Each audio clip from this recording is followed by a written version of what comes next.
Today we are going to look into the Fool's card. But before we get into that, I just wanted to say, most readers or many readers that you find online, they simply use the standardized, generally accepted meanings for each card, which are found in books and online.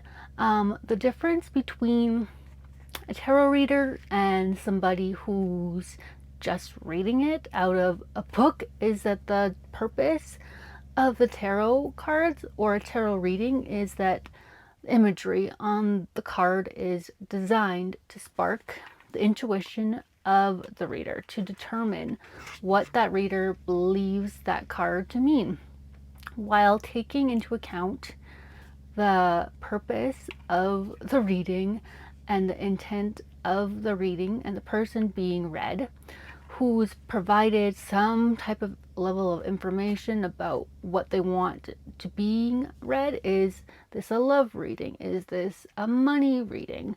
And so forth. And what kind of reading is this though? What are you looking to do is important. And the position of that card in the spread makes a difference and can completely change the generally accepted meaning of a card. So these tips that are out there that I'm going to provide for you now are general and generally accepted, but they lack the depth that a true tarot reading can provide. So we're going to go over those general meanings of these cards now. Here's the Fool card.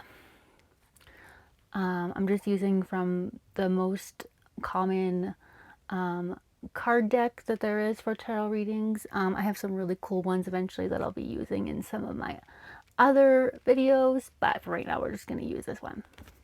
So the main takeaway and general message for the Fool card is new beginnings, and it can also mean beginner's luck in whatever direction you are headed in.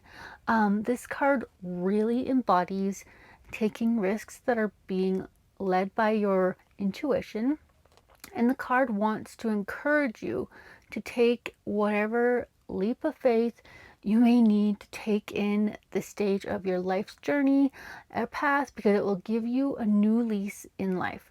If you want to experience my intuition of the cards and version of the cards, go order a reading with me. You can go to my website in the link below. I've been doing this for 6 years now, and I'm very much in love with reading cards intuitively, and have a very unique way of approaching my readings, because I don't do it like how most tarot readers do it with the general reading. I use my intuition. So that's what's different about my readings. Also, if you want more content like this, don't forget to hit that subscribe button and like and comment below.